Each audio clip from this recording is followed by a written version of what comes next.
UN, Maurice Strong, climate and development pioneer, dies. And you are looking, whether you know it or not, at Maurice Strong, and you probably don't know it, because unlike some of the other globalist supergophers of the last century or so, Maurice Strong is one that, well, not exactly evading the spotlight, certainly does not have as much of a reputation as one would think he should, given how prolific he was in his career as a committed globalist supergopher. And in order to get an idea of who Maurice Strong was, I guess you can turn to AP reports like this one posted up at ABC News, talking about how the Canadian-born Strong, the first UN Environment Program chief, organized the Rio Earth Summit in 1992, which led to the launch of the UN Framework Convention on Climate Change, the UNFCCC, which of course is having its COP21 conference right now in Paris, where the misleaders of the world are converging to pledge their fealty to the coming global carbon eugenics government. And of all the people on the planet, probably no one individual was as responsible for what is happening in Paris right now as Maurice Strong was. Not only the founding director of the UNEP, but also the body that birthed the IPCC and organized the Rio Earth Summit and that launched the UNFCCC, and so many other things besides in his career that we're going to get into just a bit of in the next few minutes here. But again, you can turn to some of the stories that have come out in the last few days about his death.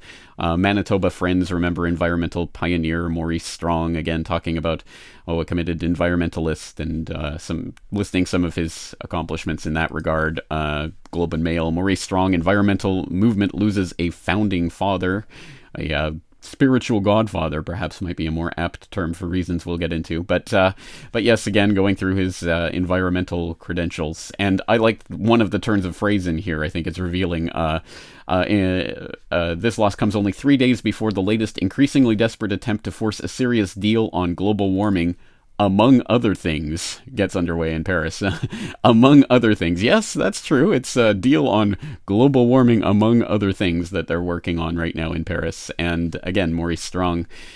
It's interesting that he died a few days before that conference got underway, although we don't know exactly when he died, where he died, or how he died, or any of the details of his death, which perhaps is fitting for someone who did lead a mysterious life in a number of ways. But of course, you can also turn to the UNEP itself, their news center, for their press release. The world mourns one of its greats. Maurice Strong dies. His legacy lives on. And of course, again, talking about his career and his time as founding executive director of the UN Environment Program, which sprang from the 1972 conference, the Earth Conference, the Earth Summit in Stockholm, which he chaired. So again, a very interesting career. And Prime Minister of Canada, Justin Trudeau, had an official statement up on the PM's blog a few days ago on this. So a lot of this type of peons to his, what a great person he was, an environmentalist and philanthropist. He uses remarkable business acumen, organizational skills, and humanity to make the world a better place, saith Justin Trudeau.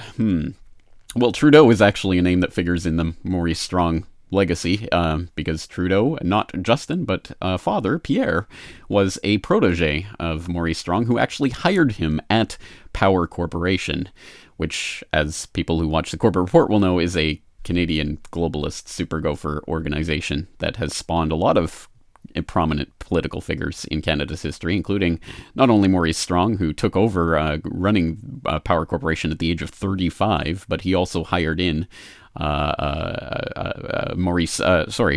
Martin, former Prime Minister Paul Martin. So again, lots of connections going on there. One of the, I guess the best, or I don't want to say the best because that makes it sound it's good, but it's one of the most balanced summaries I've seen in the last few days is here from National Post. Pete Foster, the man who shaped the climate agenda in Paris, Maurice Strong, leaves a complicated legacy, to say the least. Again, it's something of a whitewash, but it gets more into the depth of who Maurice Strong was and why this is important than any of the other articles I saw. So just reading from this article, Clarkson claimed that Strong had invented the environment. While that may have been somewhat exaggerated, he did play a critical role in promoting political responses to environmental concerns.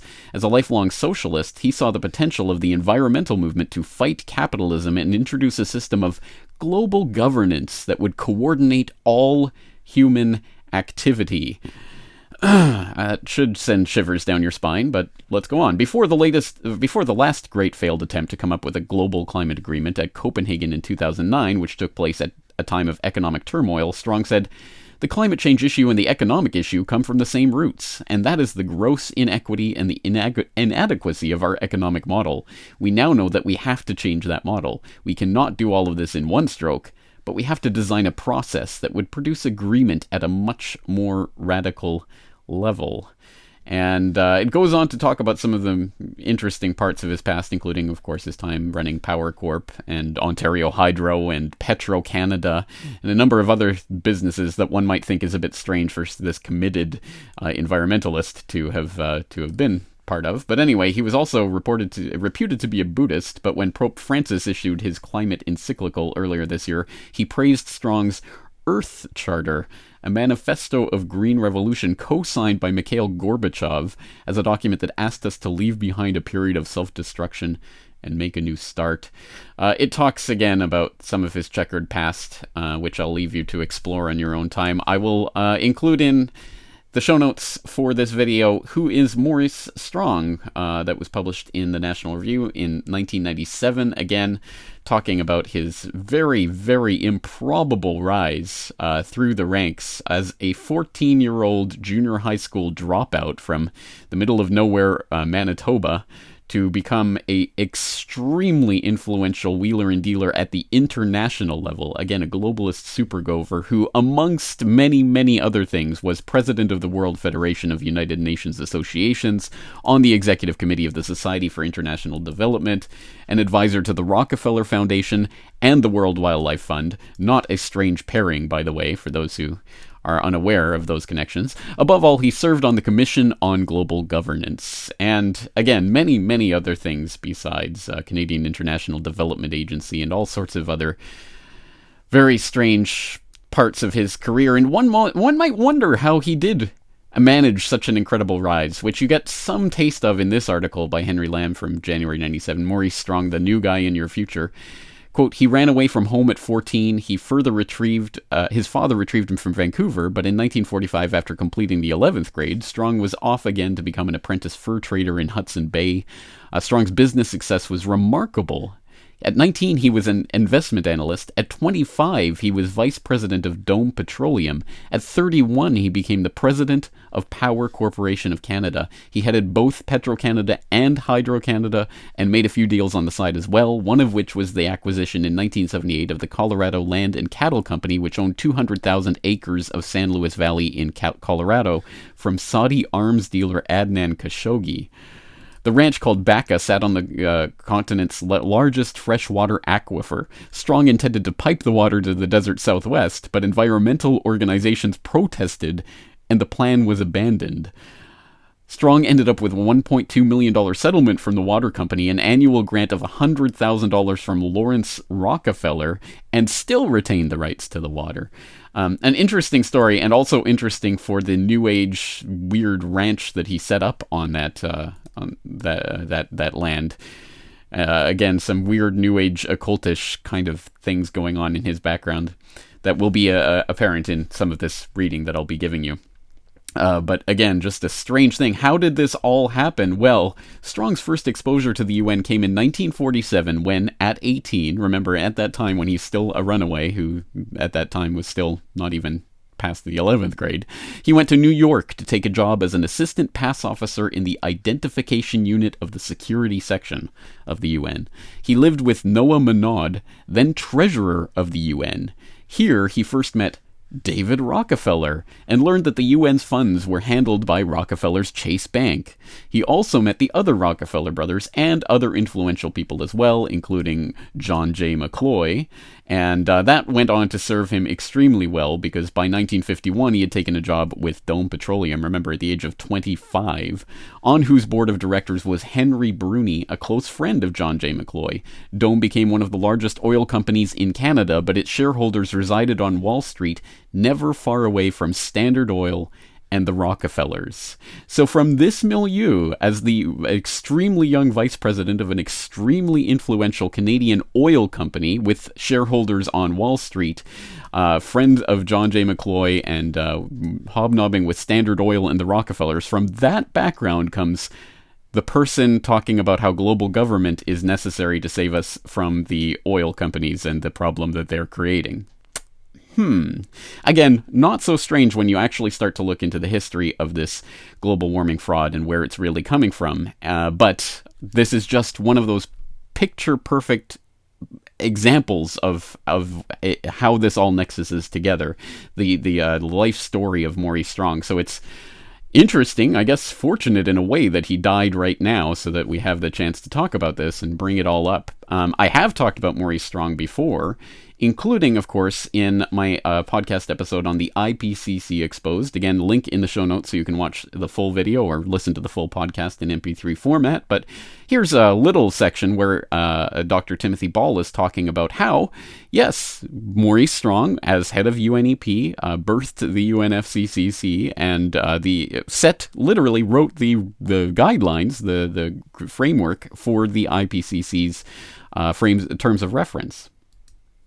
So when they set up the Intergovernmental Panel on Climate Change, Maurice Strong, who we should talk a lot about, he wrote the terms of reference. And the first term of reference was the definition of climate change. And he limited it deliberately to only human causes of climate change. And of course that effectively eliminated all the natural causes, natural variability, which is why you see them not looking at things like the sun and a whole bunch of other issues. And of course he then limited it even further in another term of reference, that he set it up into three working groups. There was the technical group, working group 1, which wrote the science report. And that was 600 of the 2,500 people. The other 1,900 were in working groups 2 and 3. Now, they were inconsequential because they had to accept the findings of working group 1, which were already limited by their terms of reference. So whatever their finding was, working groups 2 and 3 then said, okay, you telling us it's going to warm, we accept that as fact.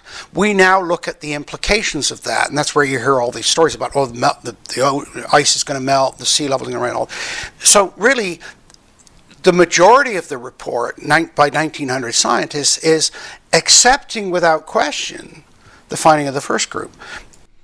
All right, again, I'll let you continue with that full episode, which is very important at this moment in time, so I hope you are spreading the word about it and the interesting parts about the IPCC that no one really knows how it functions. But there you go, Maurice Strong literally writing the terms of reference that limit the ways in which the IPCC can even think about the topic of climate change, and obviously what conclusions they're going to come to as a result of that. Again, just a remarkable career, and I did devote about half of a podcast episode simply to Maurice Strong and his highly improbable story, the episode 87, The UN Doesn't Love You, which goes through a lot of the Maurice Strong story. There's maybe a half dozen references in here, lots of reading and things to listen to. So if you do want more, and I really hope you will take the time to start to learn about this character and the influence he had, episode 87 of the Corbett Report podcast would be a good place to start. But just one thing that I really wanted to highlight, because again, it shows the bizarre nature of some of this once you really start to peel away some of the layers. It should be noted, as I believe we just talked about a few minutes ago, he was also, amongst all his other various duties as globalist committed supergopher, he was also the person who, along with Mikhail Gorbachev, led one of the organizations that created the Earth Charter. What is the Earth Charter?